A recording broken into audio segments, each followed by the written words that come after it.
के साथ दीपिका पांडे। इजराइल ने शपथ ले रखी है कि अब तो हमास को नेस्तनाबूद करके ही मानेंगे और हमास को खत्म करने की उल्टी गिनती शुरू हो चुकी है। वो चुन चुनकर मस्जिदों को जमींदोज कर रहा है। इजराइल की वायुसेना ने कहा कि उसने गाजा शहर के अंदर इस्लामिक विश्वविद्यालय को अपने हवाई हमले का निशाना बनाया है। इजरायली वायुसेना ने यह भी कहा कि यह विश्वविद्यालय हमास के इंजीनियरों के लिए ट्रेनिंग केंद्र का काम कर रहा था। इस पर इजरायली वायुसेना के लड़ाकू विमानों ने बमबारी कर इसे जमींदोज कर दिया है। बताया जा रहा है कि विश्वविद्यालय हमास के राजनीतिक और सैन्य लक्ष्यों को पूरा करने और इजराइल के खिलाफ उपयोग किए जाने वाले हथियार बनाने का बड़ा केंद्र था। इजराइल की वायुसेना ने इस शिक्षण संस्थान पर बमबारी का वीडियो भी जारी किया है। वायुसेना ने इस बमबारी का वीडियो जारी किया। इस्लामी आतंकी संगठन हमास ने इजराइल पर 7 अक्टूबर को हमला किया था। इसके जवाब में अब वो गाजा पर बम बरसाकर आतंकियों का सफाया कर रहा है। दावा किया जा रहा है कि इजराइल ने इस हमले के बाद से गाजा में स्थित 7 मस्जिदों पर बमबारी करके आतंक के अड्डों को समतल कर दिया है।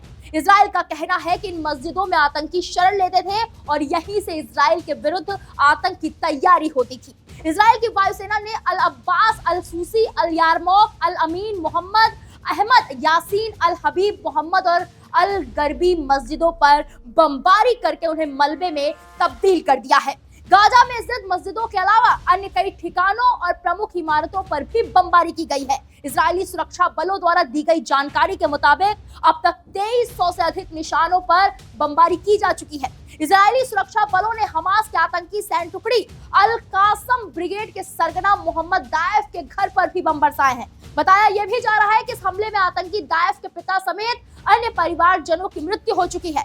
इस्लामी आतंकी संगठन हमास के हमले में अब तक 1200 से अधिक लोगों की मौत हो चुकी है, जबकि घायल होने वालों की संख्या भी बढ़कर 3000 के आसपास पहुंच गई है।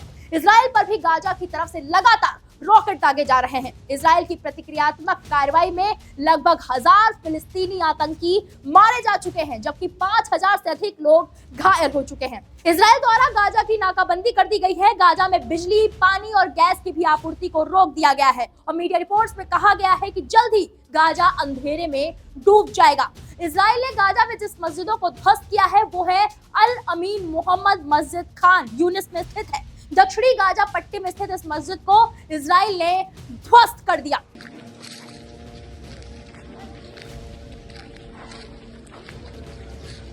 इसके बाद इजराइल ने अल सौसी मस्जिद को गिराया। यहाँ पर शाती कैंप भी स्थित है जहाँ कई आतंकी मौजूद थे। इसमें कहा जा रहा है कि 10 लोग मारे गए, वहीं 60 घायल भी हुए। इजरायली वायुसेना ने इसे भी निशाना बनाया।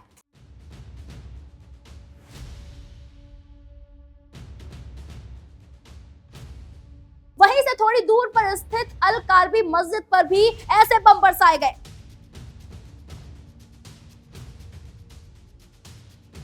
इतना ही नहीं, गाजा स्थित अल यरमूक मस्जिद को भी इजराइल ने ध्वस्त कर दिया और ये नजारा भी वीडियो में देख सकते हैं आप।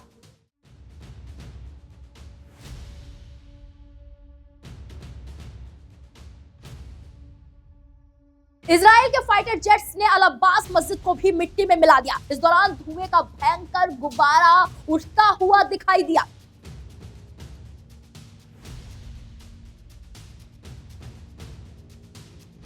इतना ही नहीं, इजराइल ने शती कैंप स्थित द वेस्टर्न मॉस्क को भी नहीं छोड़ा।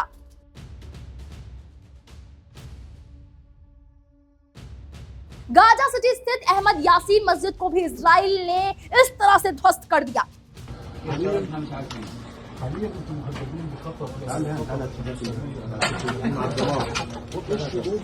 इस तरह से इजराइल ने आतंक के हर अड्डे को जमींदोज करना शुरू कर दिया है। ये जंग आसान तो नहीं है, लेकिन हमास के लिए काल बन चुकी है। इस खबर पर आपकी क्या राय है, हमें कमेंट बॉक्स में जाकर जरूर बताएं। वीके न्यूज, राष्ट्र के नाम।